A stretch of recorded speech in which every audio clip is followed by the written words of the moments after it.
Hi friends, ఈ వీడియోలో మనం తెలుసుకోబోతున్న దివ్యదేశం తిరుపార్థన్పల్లి. ఇది మన ప్రస్తుత భారతదేశంలోని తమిళనాడు రాష్ట్రంలోని మయిలాడుతురై జిల్లాలో ఉన్నది.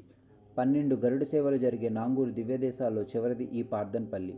అర్జునుడు ఉపదేశం పొందిన ఊరు అని అర్థం. మూలవర్లు తారురయ్యాల్ కెల్వాన్ అమ్మ ఆజ్ఞ ప్రకారం పనిచేసేవాడన్నమాట. ఉత్సవమూర్తి పార్థసారథి శ్రీ భూ నీలాదేవులతో నారాయణ విమానంలో ఉంటాడు. అర్జునుడికి గీత చర్మశ్లోక తాత్పర్యాన్ని ఇక్కడే పాఠంగా బోధించాడట.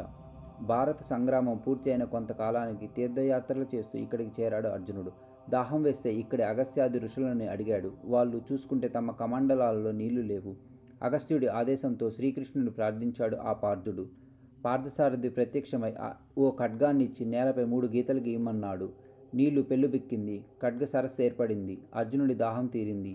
అలానే జ్ఞానదాహం కూడా తీర్చమని ప్రార్థిస్తే చర్మ శ్లోకాన్ని అర్థాన్నిచ్చాడట. తిరుమంగై ఆళ్వార్లు నాయికగా ఈ స్వామిని గురించి పాడారు. ఈ పార్థసారథిని శరణాగతి చేయడానికి పనికి వచ్చే జ్ఞానమే జ్ఞానమని, తదితరము అజ్ఞానమని నిర్ణయించారు. ఇలాంటి మరిన్ని స్టోరీస్ కోసం మన ఛానల్ని సబ్స్క్రైబ్ చేయండి. ఈ వీడియో నచ్చినట్లయితే లైక్ చేసి షేర్ చేయండి. Thank you.